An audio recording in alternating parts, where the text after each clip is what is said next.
पवन पुत्र हनुमान की कहानी खंडिया।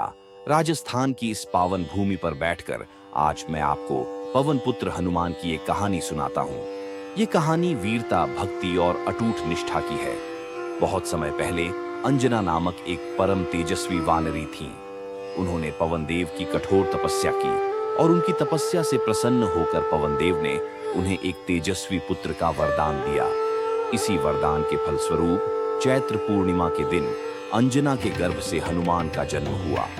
जन्म लेते ही हनुमान इतने विशाल और शक्तिशाली थे कि उन्होंने उगते हुए सूर्य को एक फल समझकर पकड़ने के लिए छलांग लगा दी। देवराज इंद्र ने जब यह अद्भुत दृश्य देखा तो उन्होंने अपने वज्र से हनुमान पर प्रहार किया। वज्र हनुमान की ठोड़ी पर लगा, जिससे वह थोड़ी देर के लिए मूर्छित हो गए। इसी कारण उनका नाम हनुमान पड़ा, जिसका अर्थ है टूटी हुई ठोड़ी वाला।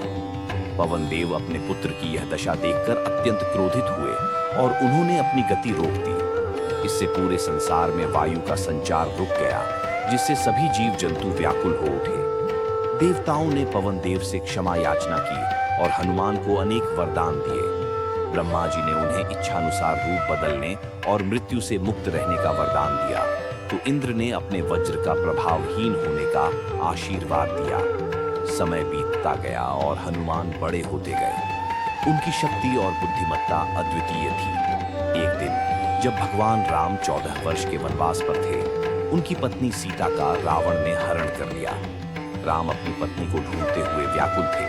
तभी उनकी भेंट हनुमान से हुई। हनुमान ने भगवान राम के चरणों में अपना जीवन समर्पित कर दिया।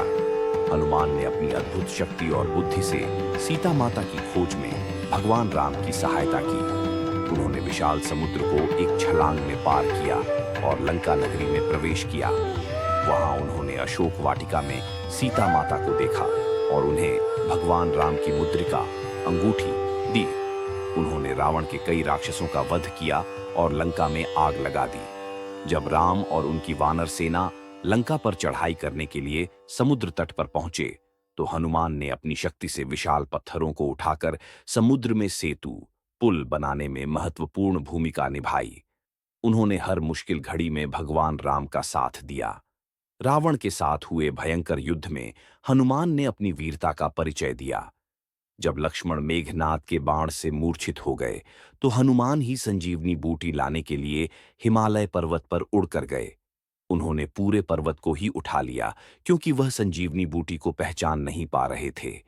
युद्ध में रावण का वध होने के बाद जब राम सीता को लेकर अयोध्या लौटे, तो हनुमान उनके सबसे प्रिय भक्त और सेवक बन गए। उन्होंने कभी भी किसी फल या सम्मान की इच्छा नहीं रखी। उनकी भक्ति केवल भगवान राम के चरणों में समर्पित थी। आज भी हनुमान को शक्ति, भक्ति और निष्ठा के प्रतीक के रूप में पूजा जाता है। उनकी कहानी हमें सिखाती है कि सच्ची भक्ति और समर्पण से बड़ी मुश्किलों को भी पार किया जा सकता है।